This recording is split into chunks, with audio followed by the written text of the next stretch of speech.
સત્સંગનો ધારા સદગુરુ મહારાજની કૃપાએ સરસ ચાલી અને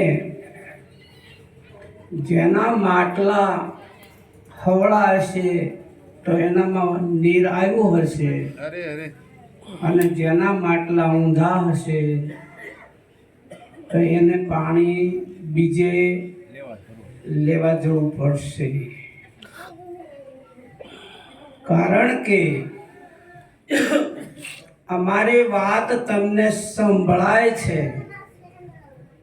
અમે અહીંથી બોલીએ અમારી વાત તમને સંભળાય છે એ નક્કી વાત છે, પણ અમારી વાત જો સમજાય નહીં તો તમારે આ જાગરણ માથે પડે નક્કી વાત છે. કારણ કે સાંભળવું સહેલું છે અને સમજવું ગહન છે.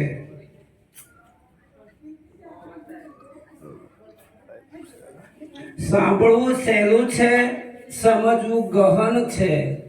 જો સમજાય નહીં તો જીવન ક્યારે બને નહીં. જીવન ક્યારે બને નહીં તો ખરેખર મનુષ્ય દેહ મળ્યો છે એ એક દિન સમય પડી જવાનો નક્કી વાત છે. તુલસીદાસ મહાત્મા કહે છે મનુષ્ય દેહ વિશે, બડે ભાગ્ય મનુષ્ય તન પાવા, સુર દુર્લભ સબ ગ્રંથ ગાવા. જેનું મોટું ભાગ્ય હોય અને મનુષ્યનો દેહ મળે, અને મળી ગયો તો સાચા સંતનો યોગ ન થયો તોય પણ તમને ખરેખર આ આંટો માથે પડ્યો છે. મનુષ્યનો દેહ ઉત્તમ દેહ, અને એમાંય સંતનો યોગ ઈ ઉત્તમ છે. જો સંતનો યોગ ન થાય તો આ આંટો માથે પડે છે. એટલે મહાપુરુષ કહે છે બળ ભાગ મનુષ્ય તન પાવા, સુર દુર્લભ સબ ગ્રંથ ગાવા. પછી કહે છે બળ ભાગ પાઈ સત્સંગા, બળ ભાગ પાઈ સત્સંગા, બિનુ પ્રયાસ હોય બહુ ભંગા. જેને સત્સંગનો યોગ મળે, જો મનુષ્યનો દેહ તો મળી ગયો છે પણ સત્સંગનો યોગ નથી મળ્યો, એનું કારણ શું? સાચા સંત નથી મળ્યા, સાચા સદગુરુ નથી મળ્યા. સાચા સદગુરુ જેને મળી જાય તો સત્સંગનો યોગ મળે તો જન્મ જન્મનો જે આ જન્મનો ફેરો છે એ ભવનો ભંગ થઈ જાય, કે છે મટી જાય. બડ ભાગ પાઈ સત્સંગા, બિનો પ્રયાસ હોય ભવ ભંગા. કોઈ પ્રયાસ કરવા ન રહે, ધ્યાનમાં બેહવા ન રહે, હાલીને જાત્રા કરવા ન રહે, હરીને ગોતવા ક્યાંય જવું જ ન પડે. જો સાચા સંતનો સંગ મળી જાય તો, અને સત્સંગ મળે તો. સત્સંગ કોને કહેવો? સત્સંગ એટલે સત્ય વસ્તુનો સંગ. સત્ય વસ્તુનો સંગ. સત્ય હોય તો પરમાત્મા સત્ય છે અને એની માયા અસત્ય છે. દેહ અસત્ય છે, દેહમાં રહેવા વાળો સત્ય છે. તો આ નક્કી કોણ કરાવે? સાચા સદગુરુ મળે તો એ ખરેખર વિચારો કે કમોદ તમે જોઈ હશે, કમોદ તમે જોઈ હશે, કમોદને તમે વાવો એટલે ઉગે ઉગે ને ઉગે ઉગે ને. જે આ ચોખા બને એને કમોદ કહેવાય. ઉગે ને પછી સસરાઈ જાય એટલે એક બાજુ છોતરું હોય, એક બાજુ ચોખો હોય. ઉગે ને ન ઉગે? કે ઉગે? ન ઉગે. કારણ કે એક છોતરું તમે વાવો તોય ના ઉગે, અને ઈ જ ચોખ્ખો વાવો તો ન ઉગે, ન ઉગે, ન ઉગે. એમ આત્મા છે અને દેહ છે. સદગુરુ મહારાજ આત્મા અને દેહને અલગ કરે છે. દેહ અને આત્માને અલગ કરે છે. જેવી રીતે સાહેબે વાત કરી કે તું રામસાગર લાવી દે, રામસાગર મળ્યો નથી. રામસાગર નક્કી થયો જ નથી. જેને રામસાગર નક્કી થઈ ગયો એનો બેડો પાર છે. જીવનની અંદર દેહ એ તમે નથી. પેલું દેહી તમે નથી. કૃષ્ણ અર્જુનને પણ 13મા અધ્યાયમાં કહે છે, હે અર્જુન, એક ક્ષેત્ર છે અને ક્ષેત્રજ્ઞ છે. ક્ષેત્ર કોને કહેવાય? શરીર છે, ક્ષેત્ર છે. અને શરીરમાં રહેવા વાળો ક્ષેત્રજ્ઞ છે. શરીરને જાણવા વાળો ક્ષેત્રજ્ઞ છે. જેમ ખેતર અને ખેડૂત બે ન્યારા હોય છે, બે એક હોય નહીં. ખેડૂતને ક્યારેય ખેતર ન કહેવાય અને ખેતરને ક્યારેય ખેડૂ ન કહેવાય. કહેવાય તો કહેજો. આ ઘરમાં રહેવા વાળો ઘરથી ન્યારો હોય ને હોય કે ન હોય? તો ઘર ને કદાચ લૂણો લાગે તો ઘર ધણીને લૂણો લાગે ને? ન લાગે. તો ઘરને જો લૂણો લાગે તો ઘર ધણીને ક્યારેય લૂણો ન લાગે. એમ આ દેહ કદાચ બગડે પણ દેહમાં રહેવા વાળો આત્મા છે એને કશો લેપ લાગતો નથી. આ વસ્તુ સંતો સમજાવે છે. આ જેને સમજાય જાય એનો બેડો પાર છે. તો આત્મા કેવો છે? સંતોનો મત છે અજર છે, અમર છે, અવિનાશી છે. આત્મા કેવો છે? અજર છે, એ જન્મો જ નથી. સંતોનો મત છે દેહ જન્મતા તું નહીં જન્મતો, દેહ મરતા તું નહીં મરતો, દેહ અનાતમ તું હે આત્મ ખોટા સંકલ્પ ક્यों કરતા? દેહ જન્મતા તું જન્મો જ નથી. વિચારજો તમે, આ દેહ પ્રગટ થયો ત્યારે હકીકતની અંદર જે આ નામ છે, નામનો મહિમા સંતો ગાય છે. તો નામ છઠ્ઠા દાડે આવે છે. વિચારજો કેટલા દાડે આવે છે? છઠ્ઠા દાડે. બહેનોનો અનુભવ છે. છઠ્ઠો દાડો હોય ત્યારે નામ આવે છે. એ પેલા કેવો હતો? અનામી હતો. કેવો હતો? અનામી હતો. કોઈ નામ હતું જ નહીં. હતું હોય તો કહેજો કે જે નામ તમે જન્મીને આવ્યો એ નામ કોઈ હોતું નથી. અનામી હતો. અનામી હતો એ જ નામી થયો છે. એટલે દેહની લગવાડથી દેહને સિમ્બલ લાગ્યા છે કે આ દેહ જન્મો અને જે કુટુંબમાં જન્મો એટલે કે કોળી છે. જે કુટુંબમાં જન્મો એ કે કુંભાર છે. જે કુટુંબમાં જન્મો એ કે દરબાર છે. હકીકતમાં દરબાર ક્યારે જન્મે નહીં, કુંભાર ક્યારે જન્મે નહીં. બાબો અથવા બેબી જન્મે. બાબો અથવા બેબી જન્મે પછી જે ઘરે ઉછેરીને મોટો થાય ને એ સિમ્બલ લાગી ગયા છે. એટલે એ સિમ્બલ લાગ્યા એટલે એ સિમ્બલ આપણે પકડી લીધા છે. હા, સિમ્બલ પકડી લીધા એટલે ઉખડતા નથી. એ સિમ્બલને ઉખાડવા માટે સાચા સંતના સાનિધ્યમાં જઈ અને સત્ય વસ્તુ જણાવે એનું નામ સત્સંગ છે. એ સત્સંગ જેને નક્કી થઈ જાય એને જન્મ મરણનો ફેરો ઈ ઘડીએ મટી જાય.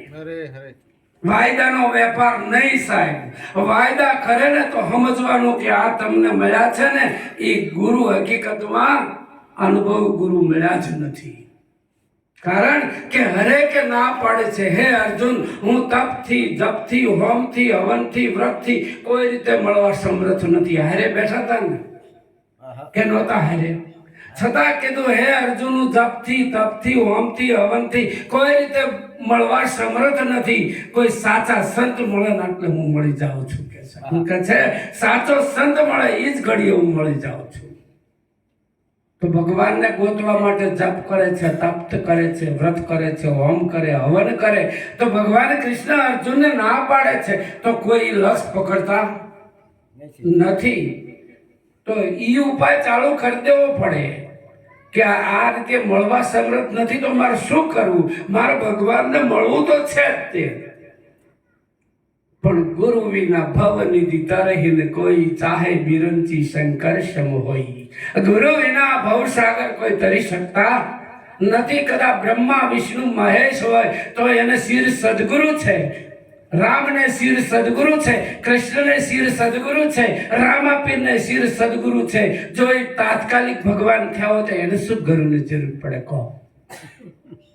એને અનુભવ હોય તો ગુરુની જરૂર પડે જ નહીં. મારે આ ગામમાં હું સીધો આવી ગયો હોય તો મારે કોઈને પૂછવું પડે નહીં, કારણ કે એ મારો અનુભવ છે. પણ હું આ ગામમાં આવ્યો ન હોય એટલે ગમે એને પૂછું ને એ મારો ગુરુ છે. અહીંયા આવવા માટે કોઈને પૂછું ને એ મારો ગુરુ છે. એટલે જો રામદેવજી મહારાજને બાબા બાળનાથને શા માટે પૂછવું પડ્યું? કારણ કે હકીકતમાં બધાય સંતોએ એની જ ઓળખાણ કરાવી છે, બીજા કોઈની ઓળખાણ કરાવી નથી. ભગવાન કૃષ્ણ પણ કહે છે હું જન્મતો નથી, મરતો નથી, મને શસ્ત્ર છેદતું નથી, મને પાણી પલાળતું નથી, મને પવન હુકવતું નથી, એવું સ્વરૂપ મારું છે. હે અર્જુન, તો વિચારો કે શસ્ત્રથી છેદાણું એ નક્કી વાત છે. બલકા તીર્થે દેહ પડ્યો એ નિશ્ચિત વાત છે. પડ્યો છે ને તો શસ્ત્રથી છેદાતું નથી. તો એમાં બે તત્વ જ છે અંદર, કા દેહ છે અને કા આત્મા છે. કાં તો આત્માની વાત કરી છે, કાં તો દેહની વાત કરી છે. દેહની વાત કરી હોય તો શસ્ત્ર કાપે કાપે ને કાપે, હથિયાર દેહને કાપે પણ આત્માને હથિયાર ક્યારેય કાપે નહીં, અગ્નિ અને બાળે નહીં. મહાપુરુષોની વાત વિચારો કેવું કીધું છે. એ જ તમારામાં રમી રહેલું તત્વ છે. એ તત્વને તમારે જાણવા માટે જ આ મનુષ્યનો દેહ મળ્યો છે. આ મનુષ્યનો દેહ તમારે મળ્યો છે તો એનું સાર્થક શું છે? કે ખોટી પૂંજી ભેળી કરવા માટે મળ્યો જ નથી, મારી તારી કરવા માટે મળ્યો જ નથી. આ પુત્ર પરિવારને હારે રહેવા માટે મળ્યો જ નથી. ખાવું પીવું ભોગ ભોગવવાને મોત આવે મરી જવું એ માટે મળ્યો જ નથી. એવો દેહ તો પામર પશુનો પણ છે. ખાય પીવે ભોગ ભોગવે મોત આવે તો મરી જાય છે. એ માટે આપણને મળ્યો નથી. સાચા સંતના ચરણે જઈ અને સત્ય વસ્તુ જાણવા માટે જ મળ્યો છે. જો નહીં મળે તમે જાણો તો દેહ પડી જવાનો. પણ મહાપુરુષો એક જ ઈશારો કરે છે કે મળ્યો છે ને તો આને તમે ઈ જાણવા માટે મળ્યો છે તો ઈ માર્ગે ચલી જાઓ. ઈ જાણવા માટે ક્યાં જવું? કોઈ મહાપુરુષો એક જ કહે છે ગુરુના ચરણે જતો રહે, ગુરુના ચરણે જતો રહે. કારણ કે જે જાગ્યો હોય એ જ જગાડી શકે. જાગ્યો હોય ને એ જ જગાડી શકે. તમારા ઘરમાં બે જણા ભૂતા હો કદાચ ઓસરીમાં, અને એમ કે મારે 3 વાગે જવાનું છે, તું જગાડજે કે ને, પણ જાગે તો જગાડે ને. ન કરે ગાડી વહી જાય તો બે હુઈ રે કે ન હુઈ રે. જાગ્યા હોય એ જ જગાડી શકે, બાકી કોઈની તાકાત નથી. જાગવાની સંતોએ આગળ હમી હાંજથી જ વાત કરી છે કે જાગો. ક્યાં જાગો? કેવી રીતે જાગો? તમે તમારા સ્વરૂપમાં જાગો. અવિદ્યાનું આવરણ તોડી નાખો. અવિદ્યાનું આવરણ કોણ તોડશે? કે સાચો સદગુરુ મળી જાય તો એના થકી જ અવિદ્યાનું આવરણ તૂટે, નકર તૂટે નહીં. અવિદ્યા છે, અજ્ઞાન છે. 100 વર્ષનું કદાચ એક ગુફામાં અંધારું પડ્યું હોય ને તો એને કાઢવા માટે 100 વર્ષ લાગે કે એક દીવો થાય એટલે ગાયબ? એક દીવો થાય એટલે અંધારું હોય નહીં. એમ આપણા જીવનમાં અવિદ્યા રૂપી આવરણ બધું પડ્યું છે. એ કોક સાચા સંતના સાનિધ્યમાં જાય, તન મન ધન અને શીશની કુરબાની થાય, એ જ ઘડીએ આવરણ બધાય તૂટી જાય. જેવી રીતે ઈ જ્ઞાન કે અજ્ઞાનને કાઢવા માટે, અંધારાને કાઢવા માટે એક દીવાની જરૂર છે, એમ આ તમારા સ્વરૂપને જાણવા માટે સાચા સંતના ચરણે જઈ અને તન મન ધન અને શીશની કુરબાની કરવાની જરૂર છે. એ સિવાય નક્કી ક્યારેય થશે નહીં. અને જો તમે વિચારજો કે મહાપુરુષ બોલ્યા છે કે મહેંદીની પત્તાની અંદર લાલાશ છે ને. આ બેન કદાચ 10 દિવસ પાંદડાને મૂકી અને હુઈ રહે તો લાલાશ આવે ખરી मिटा दे अपनी हस्ती को, मिटा दे अपनी હસ્તી કો લહોટાઈ જવું પડે. જે લહોટાઈ ગયા એટલે લાલચ પ્રગટ થઈ જાય. એમ તન મન ધન અને શિશની જ્યારે કુરબાની થઈ જાય એટલે હરિ ઈ જ ઘડીએ પ્રગટ થઈ જાય. નિશ્ચિત વાત છે સાહેબ, ઈ જ ઘડીએ હરિ પ્રગટ થઈ જાય. આ હરિને જાણવા માટે મહાપુરુષો ગુરુનો યોગ મૂક્યો છે. ગુરુ કરે શું? સદગુરુ કરે સમવડા, શીખવે જુગતીના જોગ, જન્મ મરણનો જોખો મટે મટે ભવ ભવનો રોગ. સદગુરુ શું કરે? એના જીવો બનાવે. કેવો બનાવે છે? એના જીવો બનાવે છે. ભમરી કેરી જુઓ ભાવના કરી પોતાના રૂપે રાજી થાય.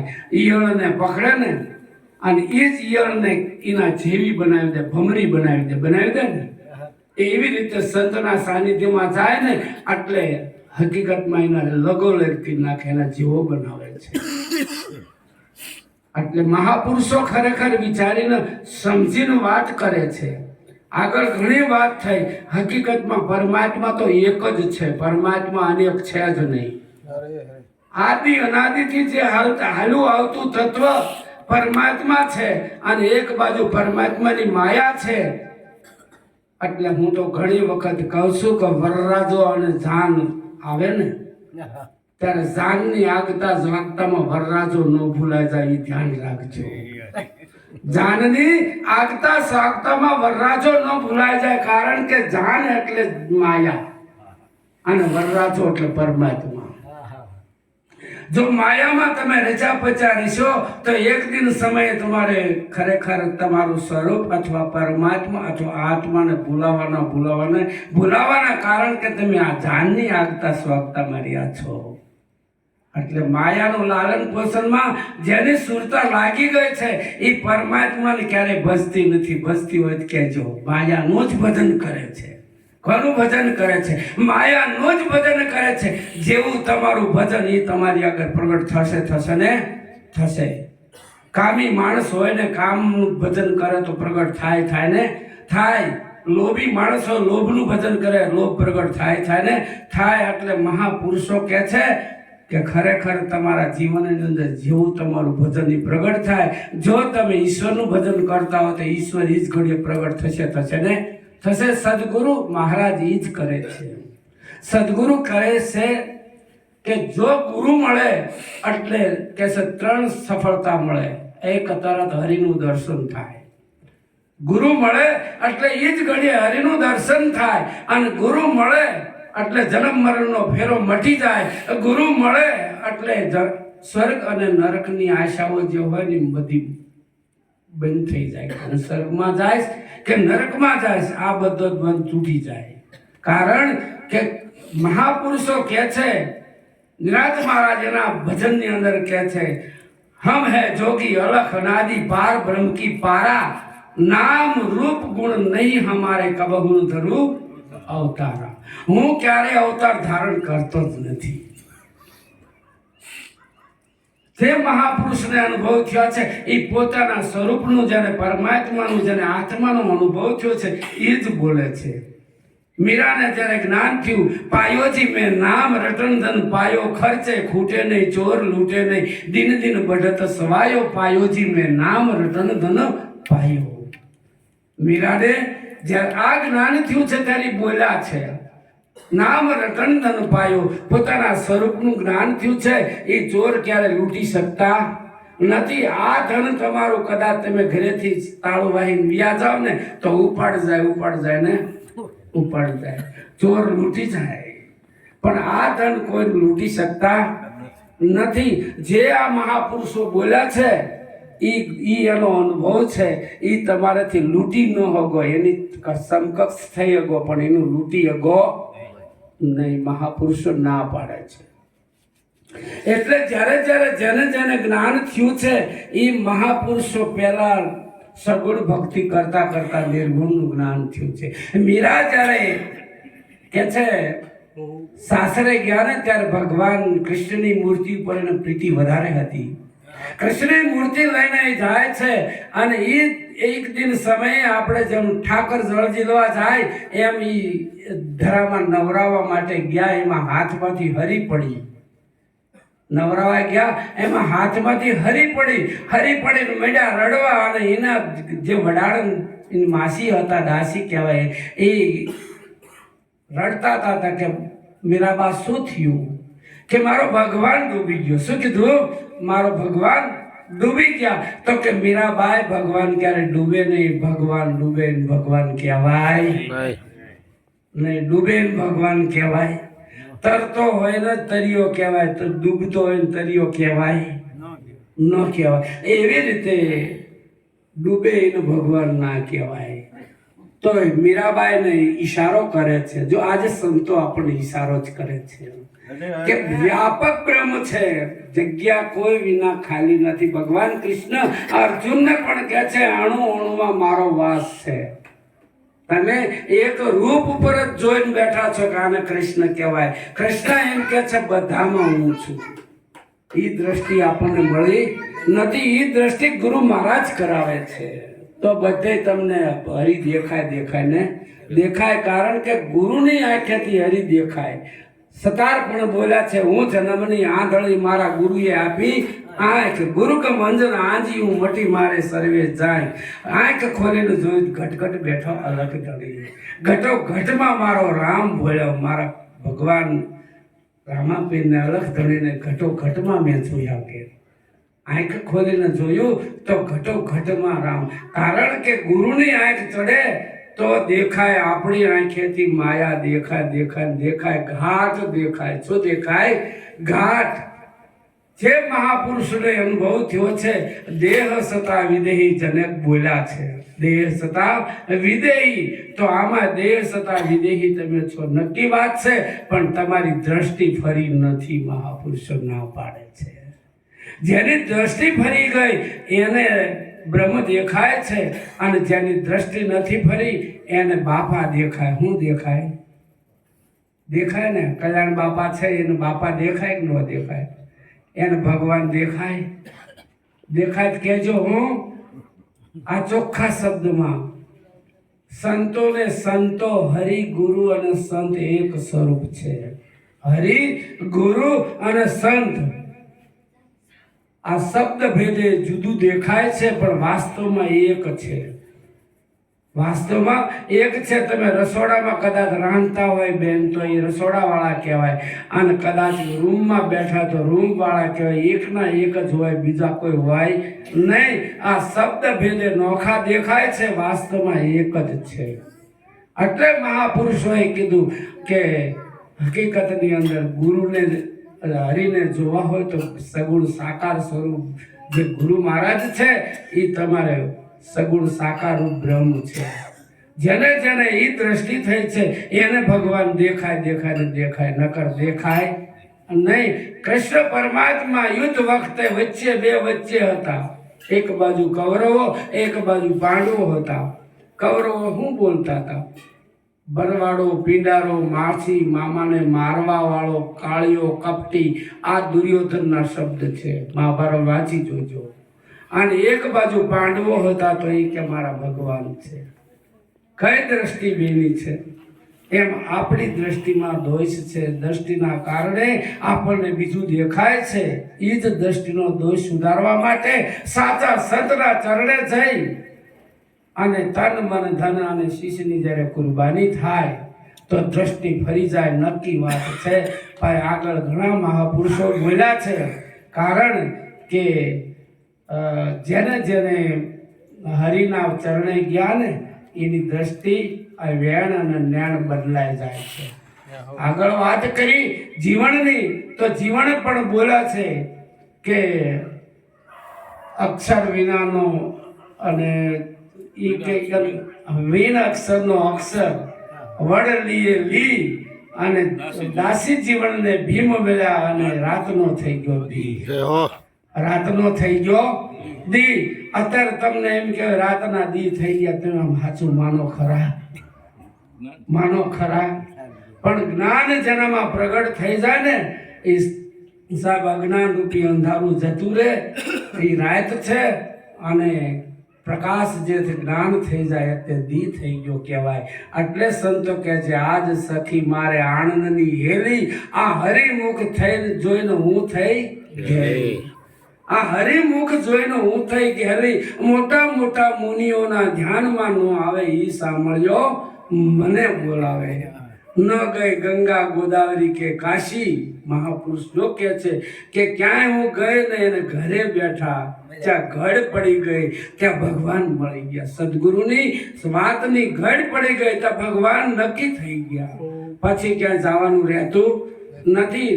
આગળ મહાપુરુષ બોલ્યા હતા, નરસિંહ પણ બોલે છે કે જ્યાં લગી આત્મ તત્વ ચીનો નહીં ત્યાં લગી સાધના સર્વ જૂઠી. જ્યાં લગી આત્મ તત્વ ચીન્યો નહીં ત્યાં લગી સાધના સર્વ જૂઠી. મનુષ્ય દેહ તારો એમ હેળે ગયો માવઠાની વૃષ્ટિ ઉઠી. આ મનુષ્ય દેહ મળ્યો છે, માવઠાનો વરસાદ કામમાં આવે ને કે ન આવે? હે, માવઠાનો વરસાદ કશો કામમાં નથી આવતો. એમાં મનુષ્ય દેહ મળ્યો છે.